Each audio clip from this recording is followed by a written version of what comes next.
Dans quelques minutes maintenant, le préfet du Var va s'exprimer sur ces feux qui se développent dans son département depuis hier soir maintenant. Vous les voyez, les images elles sont impressionnantes et les dégâts aussi le sont. 2500 hectares ravagés, un peu plus même.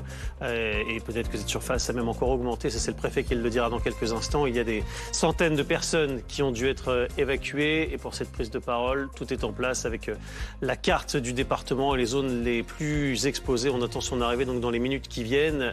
D'abord, on va regarder le reste de l'actualité de cette matinée parce qu'elle est dense. Fanny Wegscheider, en commençant par l'affaire Epstein.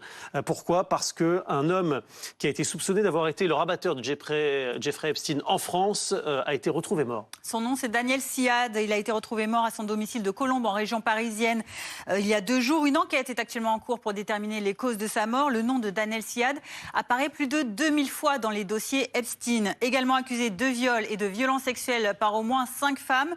Au micro de Pauline Revenat, la chef du service police-justice de BFM TV, en mai dernier, il revenait sur les faits. Il se disait innocent et à la disposition de la justice qu'il n'avait pas encore entendu. Écoutez. J'attends que ça, je suis là, je ne me cache pas, j'ai jamais, voilà, je suis, j'attends confronter la justice française, au contraire. Là, on vous êtes prêt à rencontrer ces jeunes femmes qui vous accusent Absolument. et confronter à ces 5 femmes? Absolument, absolument, c'est tout à fait normal. Je suis là pour ça à 100%. J'ai jamais, et j'ai aucune raison, je gagne bien ma vie avec toutes ces agences de mannequins, pourquoi je vais faire rentrer dans un réseau qui n'a rien à faire avec ça.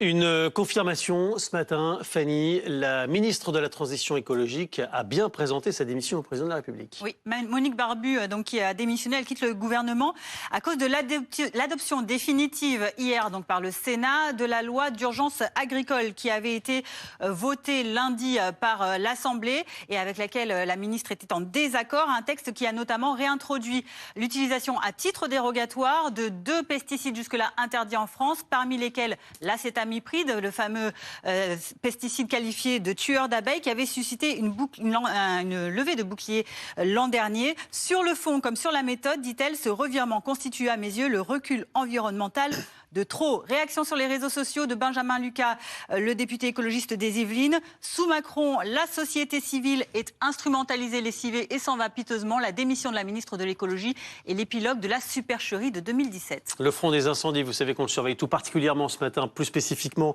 dans le Var. Il y aura un point du préfet dans quelques instants. Un incendie, Fanny, qui a déjà ravagé 10 fois plus de végétation que celui dont on vous parlait il y a quelques jours aux Arcs. Oui, plus de 2500 hectares partis en fumée en une journée. L'incendie parti hier d'un champ sur la commune de Pont-Avès dans le massif du Bessillon est contenu. Il progresse donc peu. Près de 500 personnes ont dû être évacuées sur 4 communes. Une quarantaine de maisons endommagées. 340 foyers sont toujours privés d'électricité aujourd'hui sur la commune de Cotignac et 48 à Pont-Avès. Les quelques 1100 pompiers toujours mobilisés et appuyés notamment de 2 Canadair et de 2 Dash craignent une possible reprise des feux. Ils sont toujours très actifs aujourd'hui. Les pompiers qui sont en deuil, on le rappelle évidemment, Fanny. Aujourd'hui, après la mort hier en Gironde de 2 d'entre eux, le ministre de l'Intérieur est attendu sur place. Qui est attendu à Mérignac où cet incendie qui a parcouru 26 hectares a donc été fixé près de l'aéroport de Bordeaux. Mais le feu a tué, vous le disiez, 2 pompiers professionnels intervenus dès les premières minutes.